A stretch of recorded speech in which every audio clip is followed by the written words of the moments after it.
गवादर का नाम सुनकर अक्सर लोग सिर्फ एक बंदरगाह का तस्वीर करते हैं, लेकिन हकीकत यह है कि ये सिर्फ एक पोर्ट नहीं बल्कि पाकिस्तान और बलूचिस्तान का मुस्तकबिल है। अब इस मुस्तकबिल में तुर्की भी अपना झंडा लहराने जा रहा है। जी हाँ, हाल ही में पाकिस्तान और तुर्की के दरमियान एक बहुत अहम मुलाकात हुई है, जिसमें दोनों ममालिक ने फैसला किया है कि वो समुद्री शोबे में ताउन को एक नई बुलंदी पर ले जाएंगे। ये मुलाकात पाकिस्तान के वफाकी वजीर बराए बहरी अमूर जुनेद अनवर चौधरी और तुर्की के वजीर बराए ट्रांसपोर्ट और इंफ्रास्ट्रक्चर अब्दुल कादिर ओराल ओगलो के दरमियान हुई है। दोनों ने मिलकर ऐसे फैसले किए हैं जिससे गवादर पोर्ट और पाकिस्तान की समुद्री इकॉनमी में इनकलाब आ सकता है।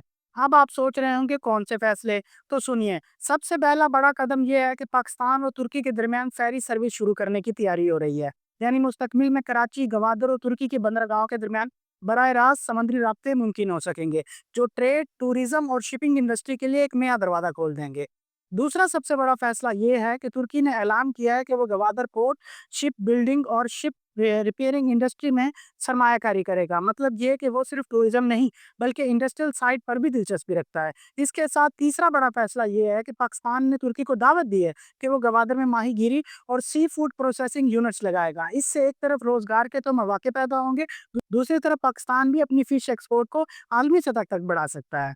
इसके साथ चौथा फैसला ये है कि आइंदा 3 माह में एक बड़ी मैरीटाइम इन्वेस्टमेंट कॉन्फ्रेंस मुनक्कद करने का ऐलान किया गया है, जिसमें मकामी और बैनुल अक़वामी सरमायाकार शरीक होंगे। इसके साथ अब आप जरा गौर करें, अगर तुर्की जैसा मुल्क जिसके पास जदीद shipyard, port operations, marine technology है, वो गवादर में आता है तो सिर्फ इन्वेस्टमेंट नहीं बल्कि तजर्बा, टेक्नोलॉजी और ट्रस्ट भी साथ लाएगा। यही वो चीज़ है जो गवादर को एक रिजनल ट्रेड हब बनाने के लिए बहुत ज़रूरी है। इसलिए कहा जा सकता है ये सिर्फ पाकिस्तान और तुर्की का तावन नहीं बल्कि गवादर के लिए एक नया बाब खुलने जा रहा है। और आप भी एक बात याद रखें, जहां नए ममालिक सरमायाकारी के लिए आते हैं, वहां जमीन की वैल्यू, रोजगार और डेवलपमेंट तीनों तेजी से बढ़ते हैं। तो गवादर के लोग, सरमायाकार और डेवलपर सबके लिए गोल्डन अपॉर्चुनिटी हो सकती है। आखिर में सवाल सिर्फ ये है, क्या पाकिस्तान इस मौके को मुकम्मल तौर पर इस्तेमाल कर पाएगा? आपका क्या ख्याल है? कमेंट में जरूर बताएं। इसके साथ मुझे दें इजाजत। मैं हूं फरूक गवादर वाला। मिलते हैं गवादर की किसी और अच्छी वीडियो में। वीडियो अच्छी लगे तो लाइक करें, चैनल को सब्सक्राइब करना ना भूलें। अल्लाह हाफिज।